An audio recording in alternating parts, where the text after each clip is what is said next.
সিওলের জগেশা মন্দিরে এক অদ্ভুত নীরবতা। ভোরের শান্ত বাতাসও যেন শোকগ্রস্ত। মন্দিরে মোমবাতির আলো জ্বলে উঠেছে, ধূপের ধোঁয়া আকাশে মিশে যাচ্ছে। প্রতিটি আলো, প্রতিটি ধোঁয়া যেন বলে দিচ্ছে একটি করে নিভে যাওয়া জীবনের কথা। ব্যানারে বড় বড় অক্ষরে লেখা, জেজু এয়ারের ট্র্যাজেডিতে আমরা শোকাহত। রবিবার ২৯শে ডিসেম্বর দক্ষিণ কোরিয়ার আকাশ যেন সেদিন কেঁদেছিল। ব্যাংকক থেকে আসা জেজু এয়ারের বোয়িং 737-800 বিমানটি মুয়ান আন্তর্জাতিক বিমানবন্দরে অবতরণের চেষ্টা করছিল। হঠাৎ এক মুহূর্তের ভয়াবহ পরিবর্তন। পাইলট জরুরি বার্তা পাঠালেন, বিমানের অবতরণ গিয়ার কাজ করছে না। কয়েক সেকেন্ডের মধ্যেই রানওয়ে ছাড়িয়ে বিমানটি ধাক্কা খায় কংক্রিটের প্রাচীরে। সঙ্গে সঙ্গে আগুনের লেলিহান শিখা আকাশকে রক্তিম করে তোলে। ১৭৯ জন যাত্রী, প্রত্যেকের একটি গল্প, একটি স্বপ্ন, একটি ভবিষ্যৎ। কিন্তু সেদিন সবকিছু থেমে গেল। বেঁচে গেলেন কেবল ২ জন কেবিন ক্রু। এ যেন এক অমানবিক বাস্তবতা, যা কোনো গল্পের চেয়েও নির্মম।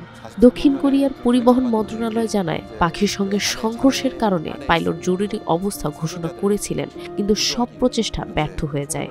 বিমানের ধোঁয়া, বিস্ফোরণের শব্দ আর নিঃসঙ্গ কান্না, সবকিছু মিলিয়ে সেদিনের আকাশ যেন এক করুণ চিত্রপট হয়ে উঠেছিল।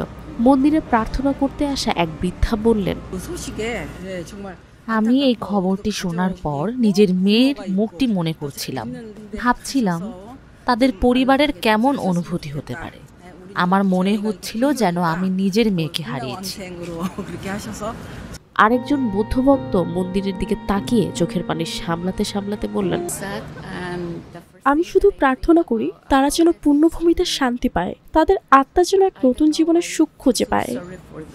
গভীর শোক প্রকাশ করে ক্ষতিগ্রস্তদের পাশে দাঁড়ানোর আশ্বাস দিয়েছেন জেজু এয়ারের প্রেসিডেন্ট কিম ই বাই। কিন্তু এই আশ্বাস কি সেই শূন্যতা পূরণ করতে পারে? এটি কেবল একটি দুর্ঘটনা নয়, এটি ছিল ১৭৯টি স্বপ্নের শেষ অধ্যায়। একটি পাখি, একটি ভয়ঙ্কর মুহূর্ত, আর তারপরে নিখুঁত অন্ধকার।